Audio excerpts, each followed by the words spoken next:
going to be reciting The Raven by Edgar Allan Poe.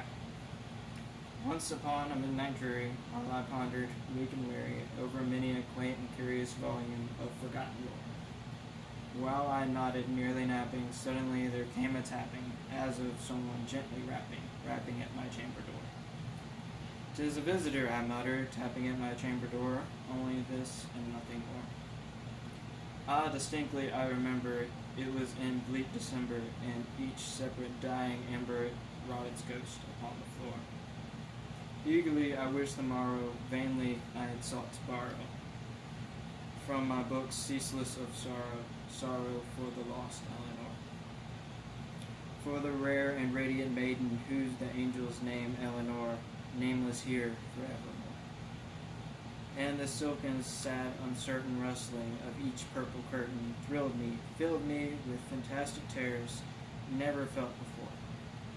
So that now, to still the beating of my heart, I stood repeating, it is some visitor entreating my entrance at my door, some late visitor entreating entrance at my chamber door. It is this, and nothing more. Presently my sorrow grew stronger, hesitating then no longer.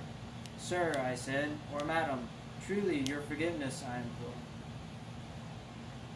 But the fact is, I was napping, and so gently that you came a-tapping, that I scarce was sure I heard you.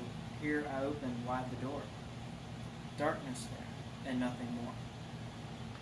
Deep into that darkness peering, long I stood there wondering, fearing, doubting, dreaming dreams no mortal has ever dared to dream before. But the silence was unbroken, and the stillness gave no token, and the only word there was spoken was the whispered word, Eleanor. And this I whispered, and an echo murmured back the word, Eleanor. Merely this, and nothing more.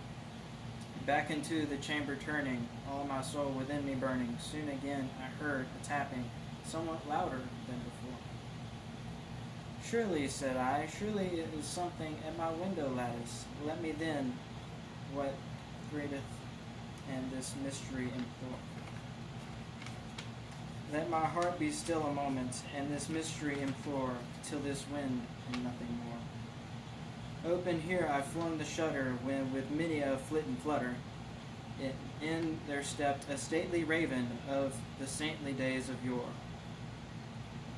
Not the least absence he made, not a moment stopped or stayed he, but with mien of lady or lord, perched above my chamber door. Perched upon the bust of Pallas, just above my chamber door, perched and sat, and nothing more. Then this ebony bird beguiling my sad fancy into smiling, by the grave and stern decorum of the countenance of yore. "Through thy crest be shorn and shaven, thou," I said, "art thou sure no craven, ghastly, grim, and ancient raven, wandering from the nightly shore? Tell me, what is thy name?" "It is the night's lone shore," quoth the raven, "nevermore."